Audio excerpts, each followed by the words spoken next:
Idiski Times, now available in stores around the country for only R3.50.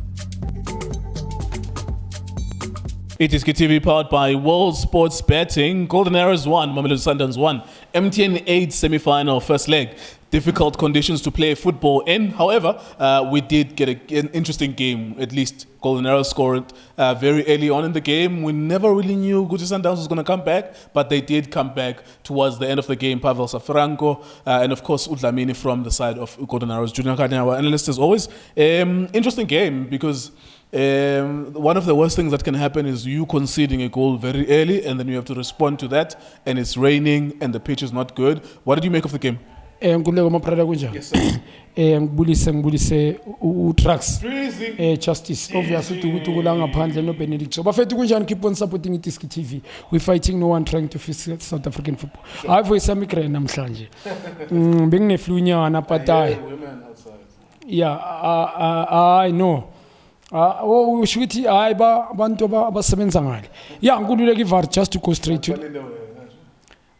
mina uyazi ngibhekane noChristian inyanya zami nenco sami noma abantwana that's all hayi indaba zokuyale hayi done yeah ngikuleka effect ukuthi beng expect him of similar type of football the same team badla ngoba manga checka iArrows idlala similar type of football Sundowns idlalayo first disappointing a pitch Chatsworth wet I think pitch vele a more of carpet noma ngabe I dry bumpy worst condition weather bengekho grand ngapha is windy so ngiexpect ama team adlala similar type of football but obviously Sundowns with their experience ne quality iVAR ukuthi ama champions yabo so bengexpect vele upper hand from them going to badlala iArrows I think kale ngeArrows iArrows ba preach game nge 4-3-3 but maba defender it's 5-4-1 near to each other bebapakelana bengibe expect ukubona more passing game bengibona badlala today into bebayenza playing transition midfield yabo bengada isebenza play at the back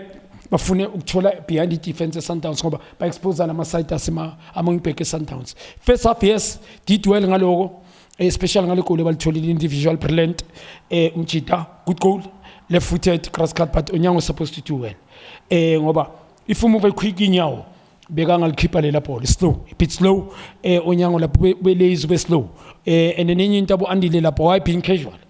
babe casual kakhulu they cannot ukuthi him and Serino ukuthi baphume phakathi wabo ngebox kanje so iArrows all I'm saying iback for yabo midfield benga function much badlala bafuna ukudlala behind ama wing back weSundowns ngoba abona ukuthi batheka ngolakhe batheka ngale mchita lo what is name umrena and for sure le sadla kaMrena bebana ukulicatch up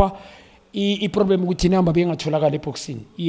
beba need uNox Mthiuza from igame impela ngoba icala ngoba bebadlala badlali lela side lengwenye igijime take somebody on itiyalishaya mhlambi ipass igoalkeeper kanye idlale across the pool you understand so badlale bafuna imidfield bangayitholi badlala igoalkeeper back he must find ama wing back wabo we behind ama wing back Sundowns uthola ukuthi Sundowns kuba easy first goal as ngisho individual brilliant it's Arrows nowhere to be found after that goal azange dlala there was no combination play midfield yabo bengadayiko ibola besuka nje from at the back idlale kuma wing back wabo I think it was a strategy saka CM very disappointed going to Sundowns 3-4-3 system yabo as usual bebatheka ngama wing back like Mrena Sundowns didn't there was nothing bad ama results angasikhohlisi Sundowns the team there asiqale nge team selection coaches compliment to them this team supposed to play week in and week out kushota nje ulibusa Nasimento yabo center back because uGrant when there's hole you need him ukuthi explode the space so uGrant namhlanje bekudlala yena la lo mfana uTeruk bekathi makabamba ibhola makamdlala uthola uthumile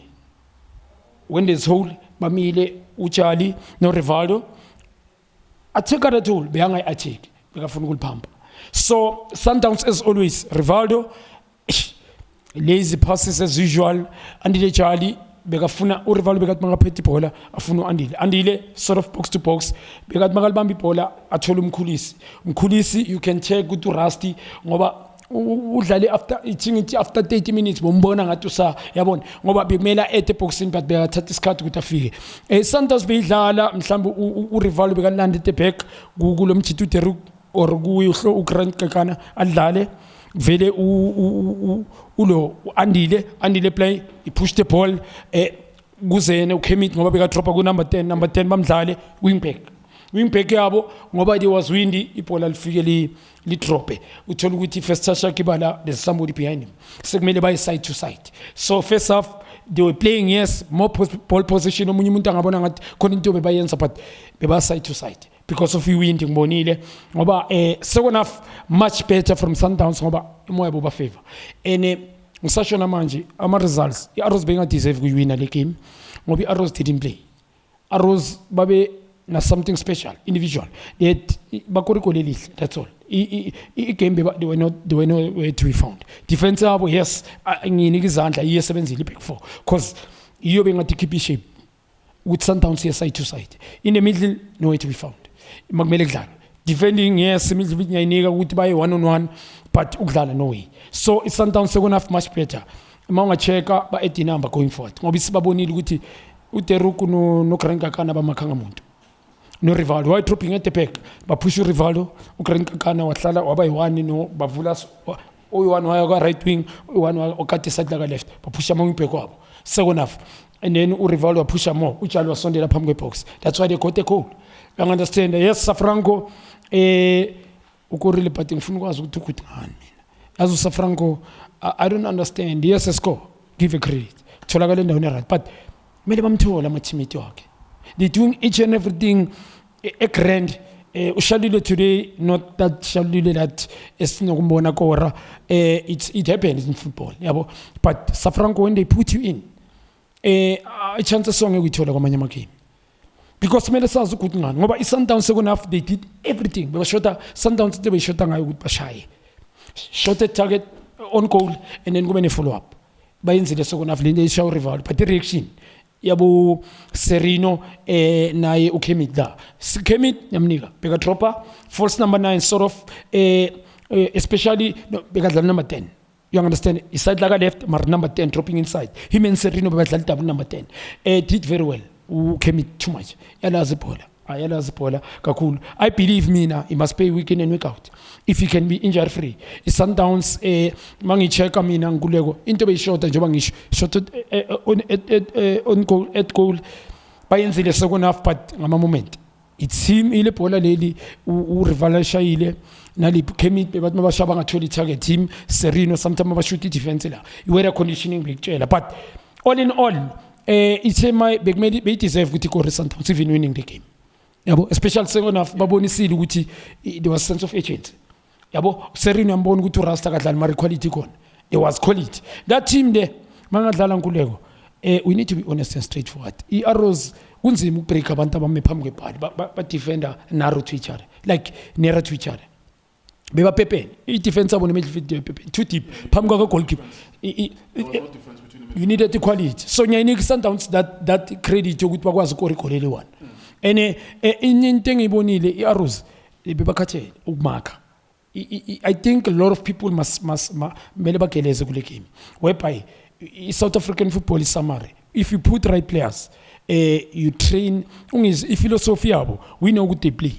and they've got individual players. They've got Serino who can do anything at any given time. You've got Khemit who can do anything at any ubabonile mabampola second half. You could tell ukuthi one of them anything can happen one of Serino or Khemit because now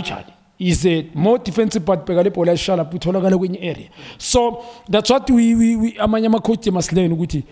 irrespective ukuthi condition injani iground injani you keep that philosophy of you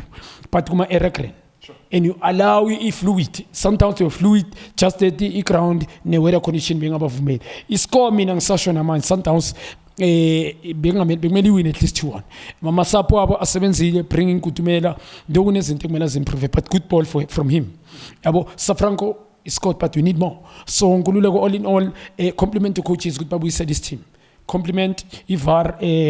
Mina modlala Grenzo kai credit kodwa mangibona wenzinya compliment to them and also Arrows disappointing they will say musema kadlala kanje you cannot be ube concerned ngenye team and then ingabi nama-midfield ngazi usiye midfield yakhe idlala i-midfield yakhe ibhola lisuka ladlala ngama-department, but today they were playing off ijump ama-midfield alifuna ama-wingback. You cannot, Sundowns will come uzolisha libuye badlale. Yeah.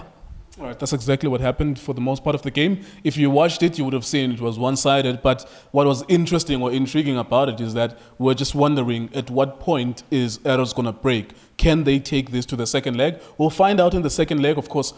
if this will be the same here. If Sundowns are dominant in the second leg, as we expect them, we should expect them to see them in the final of the MTN 8. They've never won the MTN 8 since it was sponsored by MTN. They last won the SAA Super 8 in 2007. It is TV, it is Times, sponsored by World Sports Betting. Thank you so much for watching us.